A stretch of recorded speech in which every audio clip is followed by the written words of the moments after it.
میرا نام ڈاکٹر محمد علی شاہ ہے۔ میں نشتر میں HOD رہا ہوں سیکائٹری ڈپارٹمنٹ میں۔ میں ایز سیکائٹرسٹ کام کرتا ہوں ملتان میں، چوک ہمارا والا پہ میرا کلینک ہے میڈی سرچ کے نام سے۔ تو وہاں سنڈے کے علاوہ ڈیلی میں پریکٹس کرتا ہوں اور تقریباً 11 بجے سے لے کے شام 4 بجے تک وہیں ہوتا ہوں۔ آج ایک بہت اہم نکتہ میں ریز کرنے لگا ہوں جو کہ نفسیات سے ریلیٹڈ ہے، اور وہ ہے غصہ۔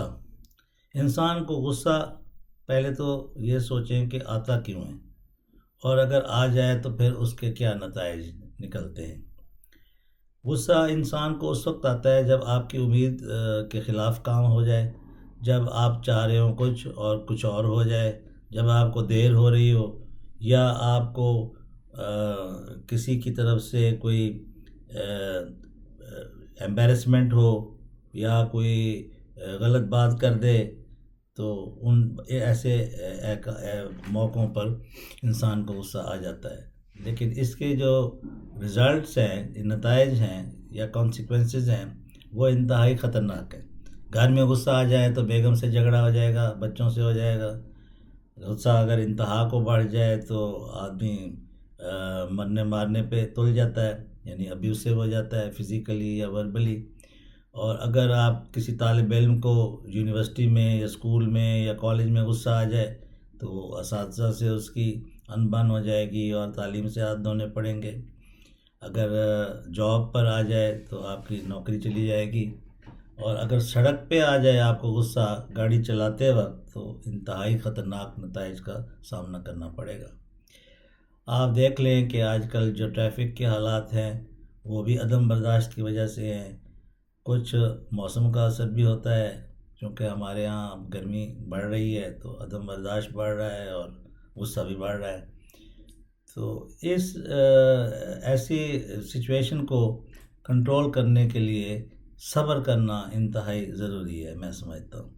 جیسے کہ اللہ تعالیٰ نے فرمایا، قرآن مجید میں بھی بار بار ذکر ہے کہ وہ لوگ انتہائی خوش قسمت ہیں جو صبر کرتے ہیں اور صبر کر کے اپنے حالات پر قابو پا لیتے ہیں۔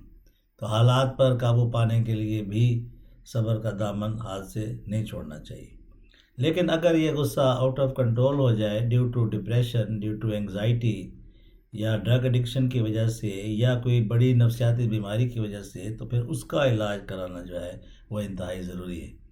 اور ایسی کنڈیشنز میں ہم کہتے ہیں کہ اینگر مینجمنٹ جو ہے وہ کرنی چاہیے۔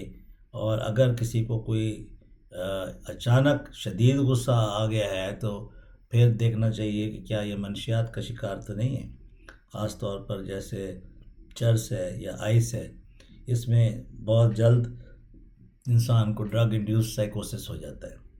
جب ڈرگ انڈیوس سائیکوسس ہو جائے تو آدمی سائیکوسس میں چلا جائے تو پھر غصہ شدید آنے لگتا ہے اور اچانک آنے لگتا ہے، جس کے بہت سارے مسائل پھر بڑھتے چلے جاتے ہیں۔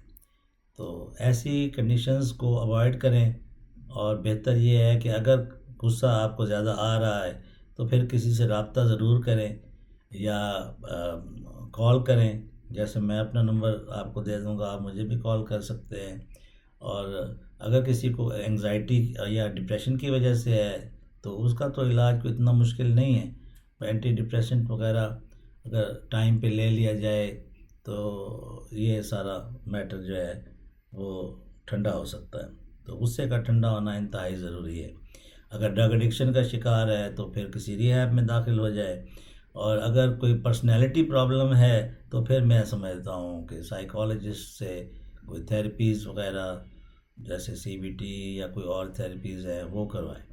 لیکن ان چیزوں پر غور ضرور کرنا چاہیے، میں سمجھتا ہوں، اور ان کو اہمیت بھی دینی چاہیے، کیونکہ پہلے بیماری تھوڑی ہوتی ہے، آہستہ آہستہ وہ بڑھتی چلی جاتی ہے اور مزید آگے چل کر وہ لا علاج ہو جاتی ہے۔